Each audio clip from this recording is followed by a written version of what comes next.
बिस्मिल्लाहिर्रहमानिर्रहीम। अस्सलामुअलैकुम। आज मैं आपको बिल्कुल डिफरेंट स्टाइल में क़ोरमा सिखाने वाली हूँ।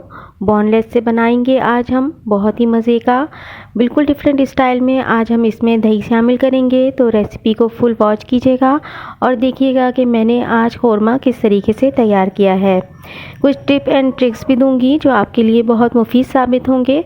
तो वीडियो अगर पसंद आती है तो इसे लाइक और शेयर कीजिएगा, और चैनल पर पहली बार आए हैं तो सब्सक्राइब करके बेल के आइकन को ऑन करके ऑल पर सेट कर लीजिएगा। ये टोटली फ्री है और आपको बर वक्त मेरी बहुत अच्छी रेसिपीज़ मिला करेंगी।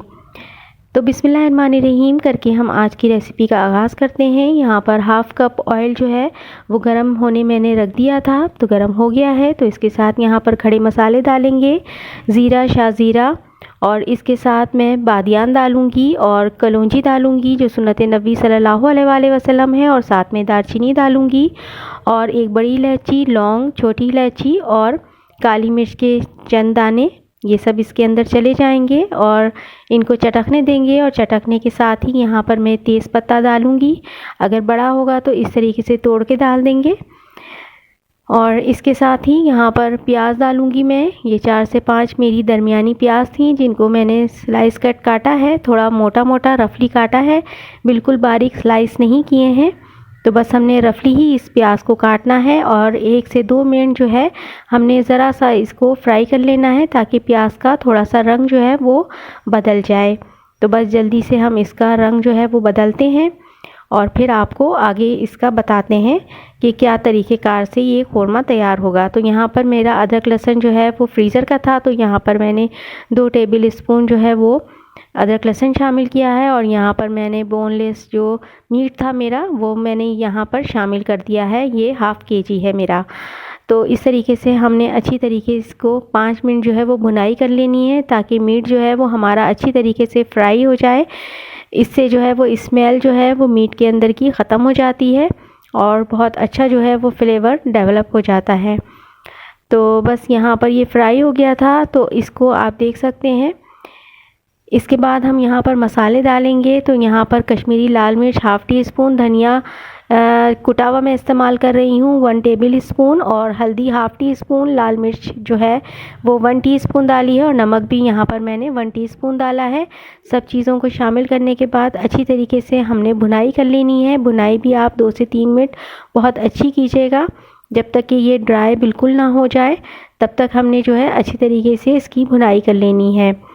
तो यहाँ पर मैं बताती चलूँ कि यहाँ पर क्योंकि मैं अपने चैनल पर सना नाम से जो हूँ वो मुतारिफ़ हुई हूँ, लेकिन मुझे यहाँ पर जो लोग अपने हल्का अहबाब में जानते हैं वो जुगनू के नाम से जानते हैं। तो मैं यहाँ पर ये बताती चलूँ कि मुझे जो है जो लोग भी देख रहे हैं वो जान पाएंगे जब वो मेरा निकनेम जो है वो जानेंगे। तो यहाँ पर मैंने हरी मिर्चें शामिल की हैं और साथ ही मैंने यहाँ पर गोश्त गलने जितना पानी भी जो है वो शामिल कर दिया है। तो 1 कप मैंने पानी डाला है जो इसके लिए बिल्कुल सही होगा रेशो के मुताबिक। तो बस हम यहाँ पर जोश आने देंगे। तो ये इस तरीके से जोश आ गया है। ये क़ोरमा नहायत झटपट सा बहुत आसानी से तैयार हो जाता है, बहुत मज़े का बनता है। तो इसको एक बार ज़रूर ट्राई कीजिएगा। तो गोश्त हम गलने तक पकाएंगे। मैं भगोने में बना रही हूँ तो 1 घंटा दूँगी, आप कुकर में बनाएंगे तो 30 मिनट आपके लिए काफ़ी होंगे। तो बस गलने के बाद मिलते हैं। तो देखिए माशाल्लाह से गोश्त हमारा गल चुका है, और इसको मैंने इस तरीके से अब भुनाई करनी है ताकि प्याज जो है वो हमारी बहुत अच्छी तरीके से जो है वो मैश हो जाए, और इसमें जो है वो बिल्कुल मैशी हो के मिक्स हो जाए, बिल्कुल पता ना चले। जो इसके चम्स आते हैं प्याज के वो बिल्कुल घुल जाएंगे जब हम इसको अच्छी तरीके से भुनाई करेंगे। तो बस यहाँ पर हमने नमक को चखना है और नमक यहाँ पर ऐड करना है। तो बस यहाँ पर मैंने 1 टीस्पून मज़ीद नमक ऐड किया है जो इसके लिए बिल्कुल ठीक होगा।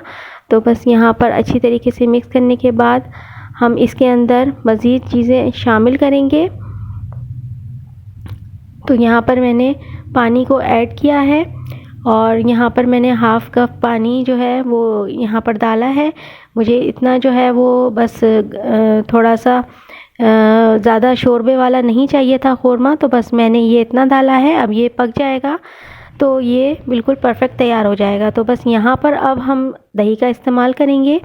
तो इस तरीके से दही अगर हम बाद में भी शामिल करें तो बहुत अच्छा मज़ा देता है। तो यहाँ पे मैं 4 से 5 चम्मच खाने के दही को ऐड करूँगी, जो क़ोरमे में बहुत मज़ा देते हैं, बहुत ही मज़ा आता है। तो यहाँ पर मैंने हरी मिर्चों को भी शामिल किया है और बहुत सारा हरा धनिया और पुदीना यहाँ पर ऐड किया है, जो क़ोरमे को जो है वो और मज़ा देगा और खुशबू जो है इसके अंदर से निकल कर आएगी।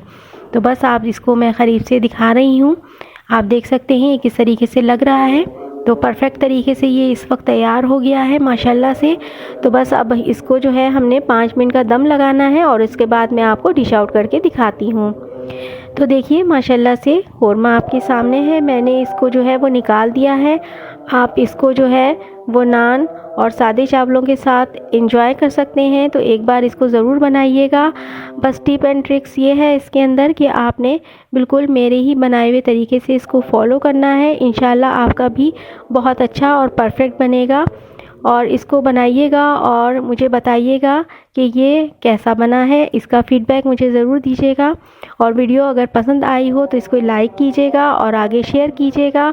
और चैनल को अगर अभी तक सब्सक्राइब नहीं किया तो जल्दी से सब्सक्राइब कर लीजिए। आपको आगे भी बेइंतहा अच्छी अच्छी रेसिपीज़ जो है वो मिलने वाली हैं, तो जल्दी से सब्सक्राइब कीजिए और मुझे जो है वो फॉलो कर लीजिए जल्दी से और मेरे चैनल का हिस्सा बनिए। और मुझे इसी तरीके से प्यारे प्यारे कमेंट्स करती रहिए, मुझे आपके कमेंट्स का इंतज़ार रहता है। तो मैं आपसे फिर नेक्स्ट रेसिपी में मिलूँगी कुकिंग विद सनाज़ मॉम से। सना को दीजिए इजाज़त, अपना बहुत ख्याल रखिएगा, दुआओं में याद रखिएगा। फिर आऊँगी किसी नेक्स्ट रेसिपी के साथ। Thanks for watching. अल्लाह हाफिज़।